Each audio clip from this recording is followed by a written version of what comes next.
this is not your first, right? You've killed some 200-inch deer. Oh yeah. I've killed 200 this year. Yeah, there's a few behind me. Not necessarily when you lived in Michigan. I did not get a 200-inch deer out of Michigan. I tried to find out where what's the guy up in Rampolla. Yeah, I actually lived in Traverse City for a little bit, and he had the spot where there was just 200s all over the place. But that was the only place in Michigan I know where you can consistently find 200-inch deer. Huh. So strange. Can I ask? I feel kind of gross asking for some reason, but like, how many have you killed? A few.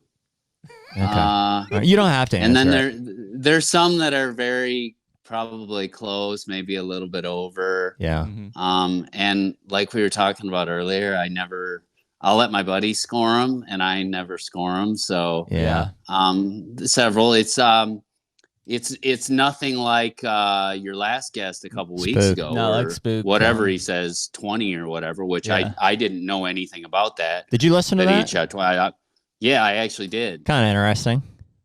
Crazy. I mean, that's wild. Eye-opening. The dude's killed way more 200s than I ever will in my life. Very interesting. And he's obviously got something figured out. I mean, no, that was eye-opening for me. Listen to that one. Never knew that existed in our hunting world. No, that's insane. And it sounds like, people will obviously pick out Spook just because he was the one saying it, but there's a lot of people out there doing it.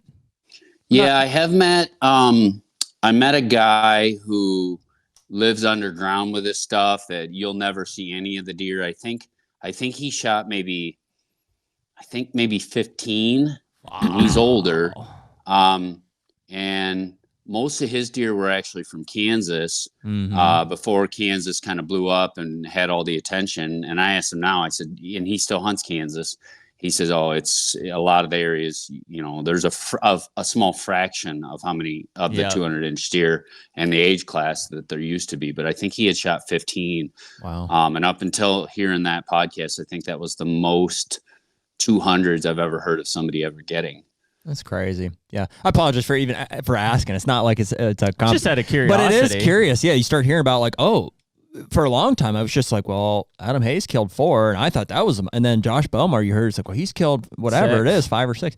And then you got a guy like Spook comes out, he's like, yeah, I've killed 20. You're like, and then you start finding out there's a whole, not a lot, but there are guys that are killing like 5, 10 or more of these things. Well, it's the weird spot because, as like dedicated whitetail hunters, the 200 is like the unicorn, right? It's the white rhino of the group. Like you just, there aren't many of them out there. And like, if you find one, it's a rarity.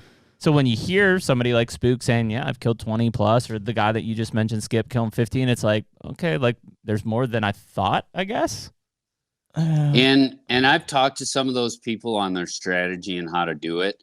And I'll admit, I don't have the strategy and desire to do what they do to kill that many 200s. Yep. I mean, I just like hunting on stuff I own. I like hunting deer that I know from a young age that I can follow, that I feel like my habitat work. Yep. My passing them went into it. If it was just about like, hey, I want to shoot a lot of 200-inch deer, my strategy would be totally different. Oh yeah. And to travel around all these different states, I don't do that.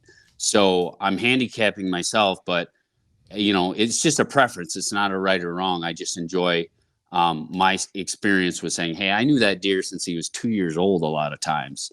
And I watched him grow throughout the years. And I know I passed him up all these years. I have his sheds, and he lived in my farm.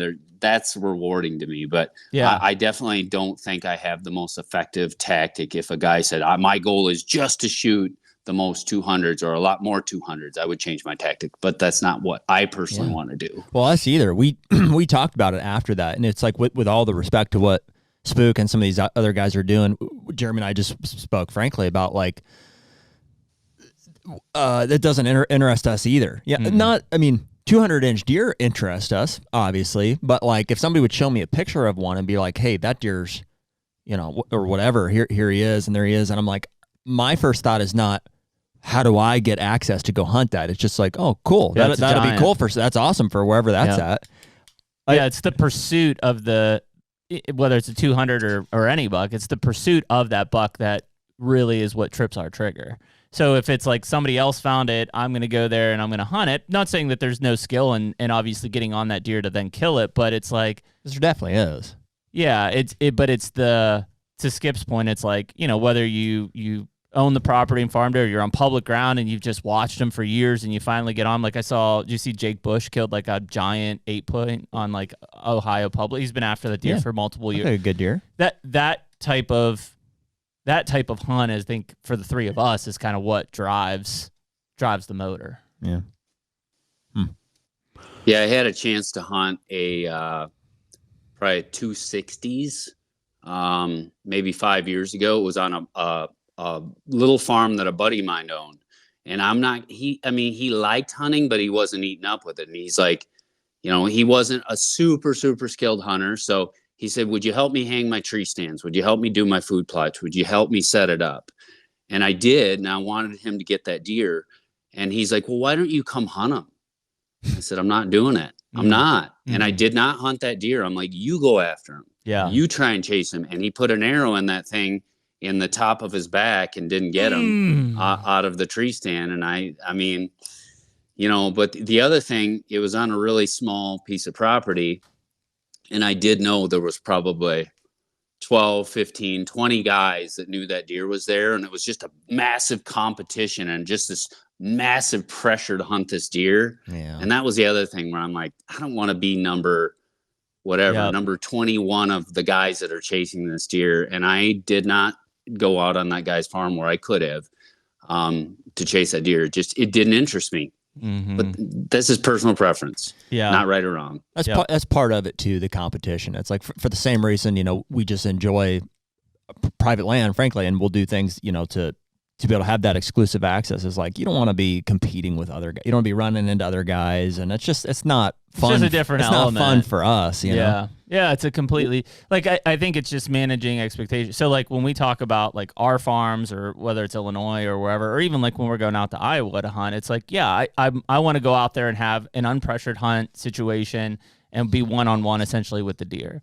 Like, here, and it's just because I have a small piece of ground that my kids are hunting. Like, I did whatever, almost 15 miles on the mountain this week just looking for a mature buck. And it doesn't really matter what's on its head as much as, like, I just want the challenge of killing a mature buck in the mountains. And, like, that's a whole different experience that I'm chasing there.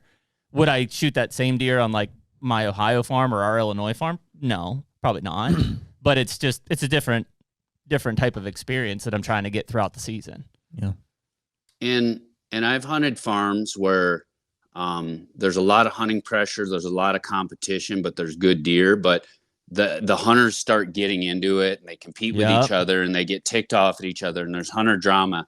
And I've always said I would rather hunt smaller deer, so lower scoring deer, in a peaceful environment where they're naturally moving, where I don't have all these stresses, than hunt higher scoring deer, bigger deer, but I got to deal with all the people issues and all the drama. I take the less drama with smaller deer every single time.